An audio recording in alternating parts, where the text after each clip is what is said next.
Hello hi welcome back to our channel. അപ്പോൾ ഇതാ ഞാൻ കുറച്ച് വെജിറ്റബിൾസൊക്കെ എടുത്ത് വെച്ചിട്ടുണ്ട്. അപ്പോൾ നിങ്ങൾ വിചാരിക്കും ഇത് എന്തുണ്ടാക്കാനാണ്. അപ്പോൾ ഇന്ന് ഞാൻ മസാല ദോശ ഉണ്ടാക്കേണ്ട റെസിപ്പി ആട്ടോ നിങ്ങൾക്ക് കാണിച്ചു തരുന്നത്.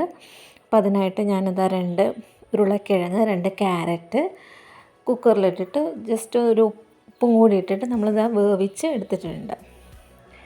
പിന്നെ അതിലേക്ക് ആവശ്യം ഒരു ഫ്രൈ പാൻ വെച്ചിട്ട് കുറച്ച് വെളിച്ചെണ്ണ ഒഴിച്ച് കൊടുക്കുന്നുണ്ട്. അതിലേക്ക് കുറച്ച് കടുക് നമുക്ക് പൊട്ടിച്ചിടാം. കടുകിന് ശേഷം കുറച്ച് ഉഴുന്ന് പരിപ്പും കൂടി നമുക്ക് അതിനകത്തേക്ക് ഇട്ട് കൊടുക്കാം. ഇത് രണ്ടും നന്നായിട്ടൊന്ന് എണ്ണയിൽ നല്ലോണം മുരിഞ്ഞ് ഒരു ബ്രൗൺ കളറാവുന്ന വരെ ഒന്ന് നമുക്കത് വെയിറ്റ് ചെയ്യാം. അതിനുശേഷം ഞാൻ നേരത്തെ എടുത്ത് വെച്ച 2 സവാള, പച്ചമുളക്, ഇഞ്ചി, കരിവേപ്പില അത് ഞാൻ ഇവിടെ കട്ട് ചെയ്ത് വെച്ചിട്ടുണ്ട്. അത് നമുക്ക് ഇതിനകത്ത് ഇട്ട് കൊടുക്കാം. ഉള്ളി നന്നായിട്ട് വാടി വരണം. എന്നുവെച്ചാൽ ഉള്ളീൻ്റെ കളറൊക്കെ മാറി ബ്രൗൺ കളറാവുന്ന വരെ നമുക്കിത് ഇങ്ങനെ ചെയ്ത് കൊടുക്കാം. പിന്നെ ഇതിലേക്ക് കുറച്ച് സാൾട്ട് പിന്നെ മഞ്ഞൾപ്പൊടി ആഡ് ചെയ്ത് കൊടുക്കാം ആവശ്യത്തിനനുസരിച്ചിട്ട്. നേരത്തെ തൊലി കളഞ്ഞ് വെച്ച ക്യാരറ്റ് ഉരുളക്കിഴങ്ങ് ഞാൻ നന്നായിട്ട് ഇതിവിടെ ഉടച്ചെടുത്തിട്ടുണ്ട്. അത് നമുക്ക് ഇതിൻ്റെ അകത്തേക്ക് ആഡ് ചെയ്ത് കൊടുക്കാം.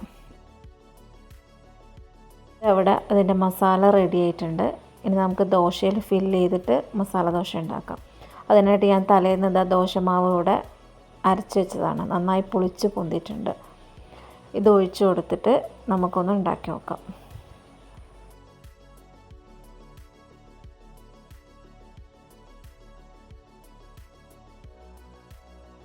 ദോശ ഉണ്ടാക്കുന്ന സമയത്ത് കുറച്ച് നെയ്യും കൂടി ഞാൻ ഇവിടെ ആഡ് ചെയ്യുന്നുണ്ട്.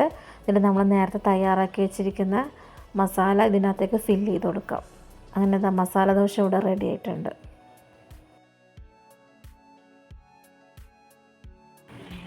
അങ്ങനെ നമുക്ക് ദോശകളൊക്കെ ഇങ്ങനെ ചുട്ടെടുക്കാവുന്നതാണ്. ഞാനതിവിടെ 1-2 ദോശ ഉണ്ടാക്കിയെടുക്കുന്നുണ്ട്. അപ്പോൾ ഇതുവരെ ചാനൽ ആരും കാണാത്തതുണ്ടെങ്കിൽ ചാനലൊന്ന് സബ്സ്ക്രൈബ് ചെയ്തിട്ട് ഒന്ന് സപ്പോർട്ട് ചെയ്യുക. അപ്പോൾ എല്ലാവരും ഒന്ന് ട്രൈ ചെയ്ത് നോക്കൂ കേട്ടോ. അപ്പോൾ അടുത്ത വീഡിയോയിൽ കാണാം. Okay bye.